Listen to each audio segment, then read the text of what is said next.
Every world has a heartbeat, a rhythm, a culture, a belief, unspoken rules. Whether you write fantasy, cozy mystery, romance, magical realism, thriller, sci fi, contemporary fiction, historical, whatever it is, your world is shaped by what people believe and how they live. Today, we're building on the invisible layer that makes your world rich and textured and truly emotionally believable.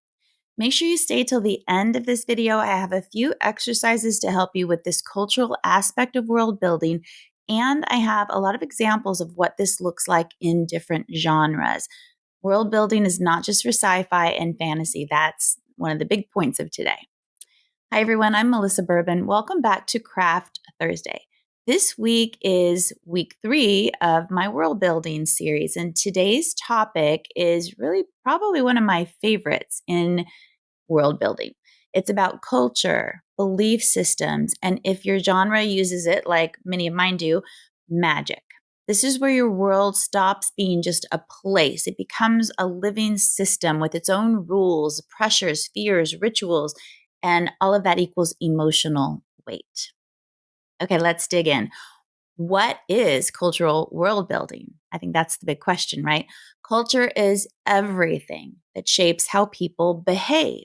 So that would include traditions and rituals, greetings, taboos, social rules, seasonal rhythms, how people communicate, the stories they tell, the beliefs they inherit, what is praised, what is punished. Even tiny little details like how neighbors greet each other or how a family prepares a meal reveals the tone and texture of your world. And let me give you a really fun sort of modern example of culture shaping in a story. The movie Spirited with Ryan Reynolds and Will Ferrell. It's a silly movie, musical, but it's fun. If you've seen it, you know about the musical number Good Afternoon. On the surface, it's just catchy, kind of funny, and it's very over the top, right? But underneath that subtext, it's pure cultural world building. So in the movie, Good Afternoon isn't just an ordinary greeting. Instead, it's a deeply offensive insult from Victorian England. And in that time period, apparently, it carried the same cultural weight as, say, swearing someone out today. And that little detail tells us a lot. It tells us what the society values, what is considered rude or taboo, how people navigate politeness, and most importantly, how Ryan Reynolds' character and his modern worldview clashes with Will Ferrell's ghost character and his Victorian worldview. So it's a cultural joke, but it's also story architecture, and it really lends itself to conflict between these two because that gap, that cultural misunderstanding, becomes a source of humor, yes, but of character tension and sort of a thematic contrast. And the whole scene works because the writers of that movie understood the cultural meaning behind this seemingly harmless phrase, right? That is what cultural world building does. It gives your world flavor and history and emotional logic. So even a simple phrase like good afternoon carries some narrative weight. Culture determines a variety of things like what your characters value, what they fear, what they celebrate, what they hide, what they hope for, how they survive. Culture is really world building from the inside out. So, how do you build a belief system? Okay, well, first of all, think about it in this way. Every world has beliefs, right? They could be hidden, they could be shouted and out in the open, they could be written in stone, they could be passed down quietly. You need to ask yourself certain things about your own story, about your own world. What do people believe that brings luck, for example? What do they fear? What is forbidden? What is superstitious behavior? What stories do they retell to explain the world, like their folklore? What do they believe about power, love, death, magic?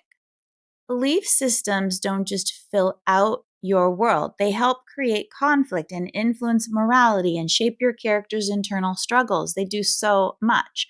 Shared beliefs create community.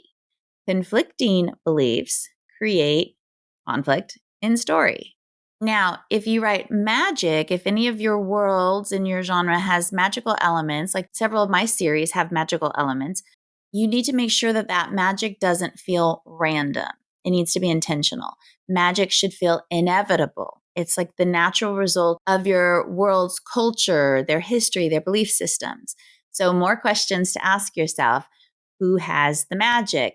Who shouldn't? Who controls access to this magic? What is the cost of using this magic? What is taboo or dangerous? Which magical practices are passed down, which are not, which have been lost, and why? What does magic mean to the people who live in this world? Magic becomes really symbolic when it reflects your story's theme, things like freedom or responsibility or inheritance or power, belonging, identity. Magic is not just a tool, it can be a really strong cultural force. Okay, all of this is great, but how do you apply it to the genre that you write or any of the different genres? Culture shows up differently depending on your genre, but the bottom line is it is always there. It exists. Culture is what your characters believe, what they tolerate, what they protect, what they avoid, what they celebrate, what they hide. It's sort of baked into their lives long before page one. You need to know these things. So let's look at culture and how it shapes stories across different genres. I've written a lot of cozy mysteries, so let's start there. Cozy culture thrives in the rhythm of small town life. That's sort of embedded into what a cozy mystery is. Fall festivals, quilting guilds, winter scavenger hunts, church socials, the unofficial gossip network, old grudges, loyalties. Secrets and cozy mysteries are like a form of currency. Who knows what and why? Here's an example from Bliss, Texas, which is my town in my magical dressmaking series. And this is from Hem Fatale, my Christmas novella that just released recently. The traditions, the gossip webs, the community quirks. These things shape the suspects, the motives, and the red herrings. And all of that has to do with a fundraising ball that is part of the town's culture during the holiday season. And of course, this is where the big reveal happens. In Three Pines, in Louise Penny's Inspector Gamache series, the village's culture is so vivid that you feel like you could walk right into the bistro. So she paints a very vivid picture of her world. Now, in magical realism, world building exists also. So magical realism culture is more intimate and symbolic. There's lineage, there's intuition, there's inherited magic, there's superstition. There might be women's stories. Emotional inheritance is huge. Magic in magical realism is generally not flashy, but it is meaningful. In my bibliomancy series, my book magic series, bibliomancy is a cultural practice passed down through the generations of women within this family. So that's a really good example of magical realism world building culture. Alice Hoffman in Practical Magic uses the same idea. The Owens women's magic is inseparable from their family culture. It is simply part of who they are, and that is really baked into the story. Now, in fantasy, of course, we have world building, but there's high fantasy and there's, not high fantasy. So my Sky Girls, my House of Spells and Secrets book does have fantasy elements, and culture is intertwined with the magic and the ancestry within this story. In House of Spells and Secrets, the culture is tied to the land, the island, the house, the fading magic of this family, the ancestral duty of the Early family, descendants of Biddy Early, the weight of Biddy Early's legacy. So all of these things factor into the culture within the story, which is the world building. Magic is not separate from culture. It is the culture. In The Night Circus by Erin Morgenstern, the circus isn't just a setting, is it? It's a belief system. It's a community. It's a way of life. Even in romance novels, you have culture. Culture shapes love, expectations, boundaries, desire. So in a small town romance, you have community scrutiny, maybe tradition, workplace romance. You have hierarchy and professionalism. In historical romance, you have strict social norms and rules, right? Contemporary romance, you have cultural conversations about relationship, maybe independence, maybe identity. Culture tells your characters what love should look like within your world and where they push back against this. Look at Outlander by Diana Gabaldon. The clash between Claire's modern mindset and the 18th century Scottish culture is the story. So it's two cultures that are going against one another, and how they work together, how they clash, and how ultimately Claire and Jamie make it work. And this new culture within their family is born. In thrillers and suspense, culture fuels the danger. Now, that might include law enforcement culture, like the blue wall, loyalty and secrecy. The military culture, things like discipline and survival and hierarchy. Political culture, like corruption or ambition or a facade. Criminal subculture, like codes and hierarchy and silence. Thrillers use culture to create pressure and tension. So let's look at the Da Vinci Code, for example. Symbology, secrecy, religious culture. These things drive all the twists in this novel.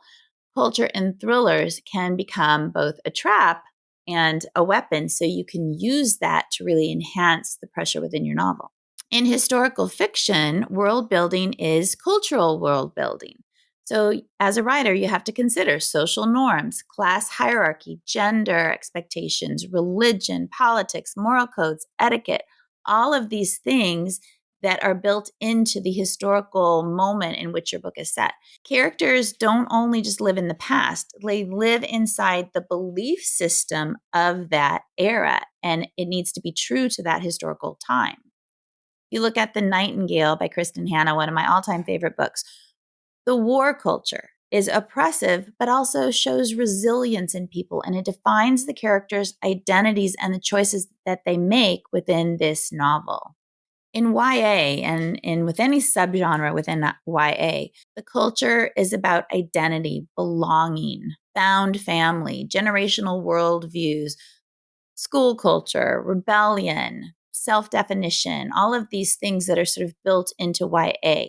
And those YA characters push against the culture that they've inherited, that they're part of. That's where their growth comes from that resistance.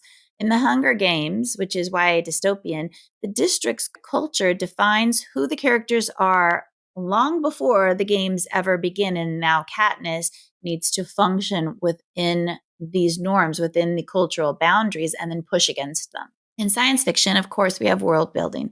Sci-fi culture is shaped by tech reliance, exploration protocols, futuristic ethics, alien government systems, our own government systems, biological or interspecies norms, all of these, sci-fi elements. But underneath all of that, sci-fi culture really asks, what does this society value? Fear, protect, sacrifice, hide. Project Hail Mary, which I recently read, is a great example. So even in space, and even in the isolation of this one person within this ship, culture shows up in the mission rules, the scientific values, and the desperation of Earth. It's built into everything that Ryland Grace does, to his decisions and how he interacts with Rocky and how they form their own alliance and their own sort of relationship, and how they explore one another's cultures.